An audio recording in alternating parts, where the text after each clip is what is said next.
Hey, welcome back to Boxes and Bubbles. Today we're looking at Supergirl Woman of Tomorrow from DC Comics. Written by Tom King, art by Bilquis Evely, colors by Mateus Lopes, and letters by Clayton Cowles.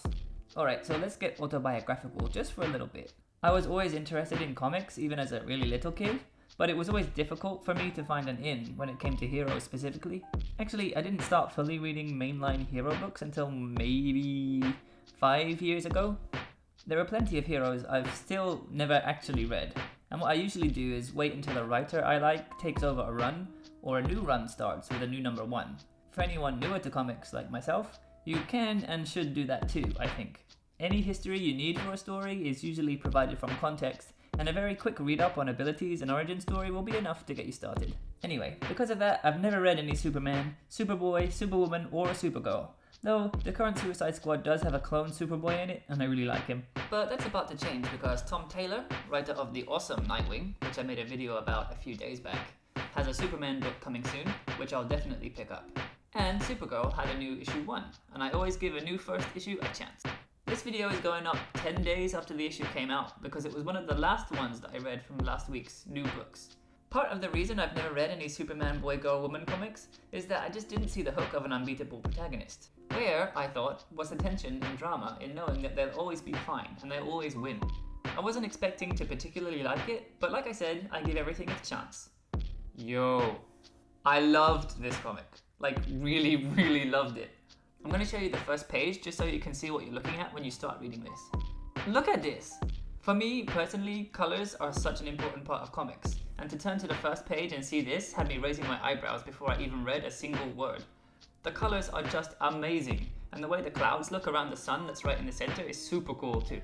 And then in the foreground we have these dramatic silhouettes. You can see in the second panel, the dead body, which is now alone, has a setting sun behind it, which both highlights it and is also a visual metaphor. Right away, this is a thing of beauty. And again, this is before you've even read a single word, so let's take a look at the writing. My father, whose name I will not record here, for I do not wish it learned, did not die a dignified or honourable death. Again, right from the get-go, beautifully written. These text boxes, which we'll soon learn are not the words of Supergirl, are written in a style that feels like a classic novel. A lot of the dialogue in this book is in the same style. It's verbose, elegant, and eloquent, which I really enjoyed given that most comics use a more modern, casual kind of language. It felt like a nice change to read something written in this style. As I mentioned, the narrator here isn't Kara, but actually Ruthie Mary Knoll, a new character from what I guess is a new planet. Right here at the start, she's telling the story of how her family gave shelter to a wanderer who got into an argument with her father about the new king and subsequently killed him, leaving, as we can see in this first panel, the sword in his body. Ruthie and her siblings talk about what they're going to do, and they deduce that perhaps the man was a king's agent, sent to test their family and weed out anyone who isn't fully in support of the new monarch. Ruthie, the only one who actually wants to do anything about the situation, takes the sword. After speaking to some smiths, she knows that it's a fine sword and it's of high value, so she tries to use it as payment to hire a bounty hunter, promising to give him the sword after he can prove that he's killed the man who slew her father. The man agrees to her terms and says that he'll take the sword now, not later. Ruthie tells him that compromise is entirely unworkable, and asks for the sword back, which the man does not care for. He reiterates that he'll take the killer down, but he also gives Ruthie a lesson, backhanding her to the floor as he leaves with the sword. Just as he's about to go out of the door, he's stopped by a young blonde woman. This is the first time we even see Supergirl, and because of the way everything in the book has been so far, it's so funny. She's come to this planet for her 21st birthday to get hammered, and to not think about being Supergirl for a while. So when she intervenes in the fight and tells the guy to give back the sword, she's happy drunk, which shows in the way that she speaks. The way that she talks is completely different to the way everyone else has thus far, and it's that juxtaposition that makes her both very likable and makes her drunken rambling so funny in this scene.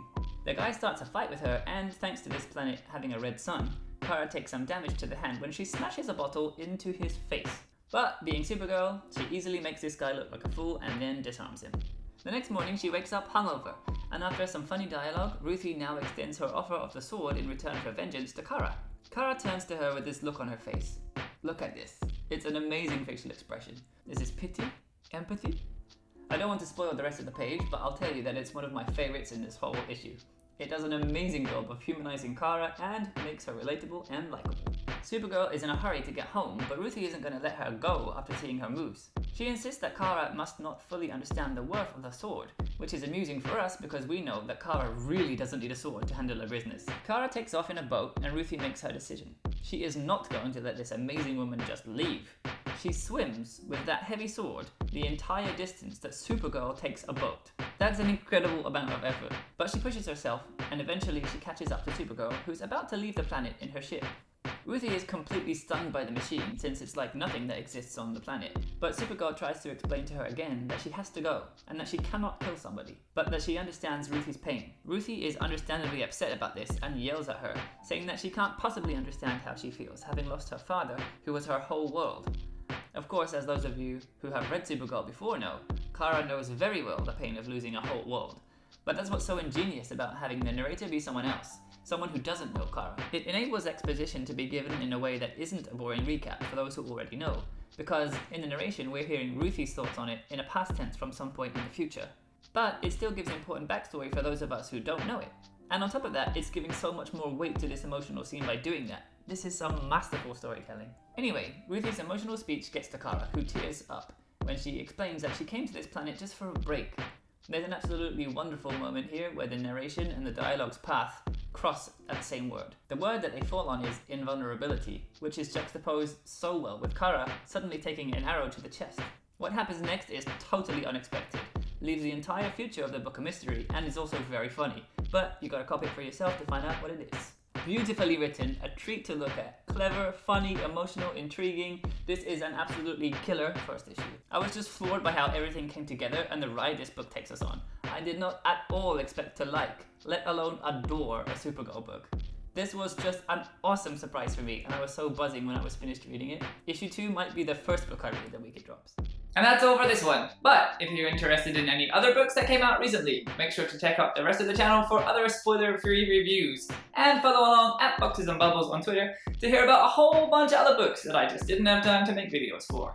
That's all for this one, but I'll catch you next time.